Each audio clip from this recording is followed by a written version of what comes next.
આ છે દેશી મરઘાનું ચિકન, એમાં દહીં નાખેલ છે, અદરક લસણનું પેસ્ટ, આ ધાણા જીરું છે, આ આપણે હવે હળદર નાખવું, આ હળદર આવી ગઈ, આ થોડી કશ્મીરી મરચું કલર સારું આવવા માટે, અને આ જે છે આપણે હવે તીખું મરચું નાખવું, અને પછી છે કાળી મિરીને લવિંગ થોડુંક વાટીને નાખી આપેલ છે, ટેસ્ટ સારો આવે. એમાં પછી થોડું વઘાર આપી દેવાનું. આ રીતે એમાં પેસ્ટ બનાવવાનું હોય.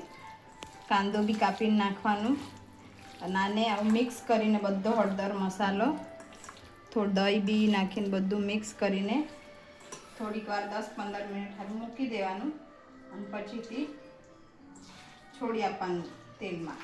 મૂકેલ છે એમાં જીરું નાખી દેવું 2 ચમચી નાનું, અને 2 તેજપાન, અને એક મસાલો જાવિત્રીનું ફૂલ.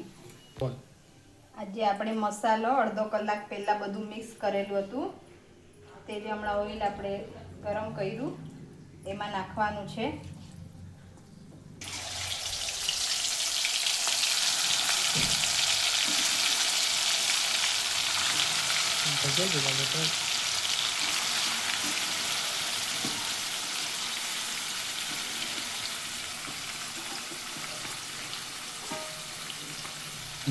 આમાં જે આપણે તે પેસ્ટ બધું તૈયાર કરેલું, દહીં, અદરક લસણનું પેસ્ટ, ધાણા જીરું, હળદર મસાલો, લવિંગ કાળી મિરીનું વાટીને મસ્ત એકદમ, મરચાંનું પેસ્ટ, અને આ જે દેશી ચિકન છે, આને આપણે હવે મસ્ત સૂકી ગ્રેવી કરવાની છે. પાણી નહીં નાખતા, આમ જ એને ફ્રાય કરવાનું છે. મસ્ત પહેલાં મસાલો મિક્સ કરી લેવાનો છે, પછી આમ થોડું ચલાવી લઈએ. આને આપણે હવે 5 મિનિટ સારું ઢાંકી દઈએ. 5 મિનિટ પછી આપણે પાછું એને ખોલીને જોવું, મસાલો બળવાની જોઈએ માટે. 5 મિનિટ થઈ ગયા છે. આપણે ઢાંકણું હટાવીને જોઈ લઈએ. રંગ જ જો કેટલી મસ્ત સ્મેલ આવતી છે. ખાલી 5 મિનિટ થયેલા છે, હજુ એને આપણે બરાબર કરવાનું છે. તમે જો તરી જોઈ લે ચિકનની કેટલી મસ્ત આવેલ છે.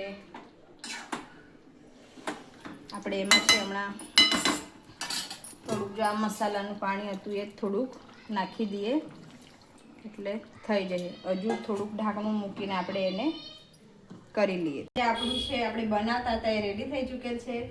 તો આપણે હવે એનું ઢાંકણું હટાવવું. જો કેટલી મસ્ત ગ્રેવી બનેલ છે, એની તરી બી આવી ગયેલી છે. હવે આપણે એમાં ધાણો નાખીશું. આપણે હવે એને ધાણો નાખી દીધેલ છે, અને આ તમને જે દેખાતા છે ને મોટા મોટા સેવ જેવા, એ ડુંગળી છે, કેમ કે એને આપણે મોટા મોટા પીસમાં કાપેલી આખી ઊભી રીતના. એટલે જો આ ચિકન રેડી થઈ ગયેલું છે, ખાવા માટે તૈયાર. શાક આપવાના છે પ્રિન્સ માટે.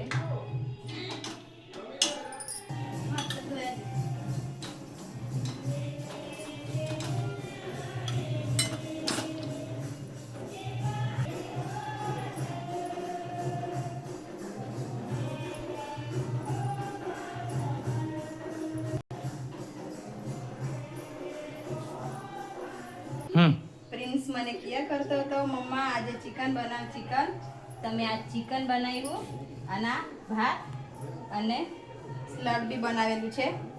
પ્રિન્સ ખાહે.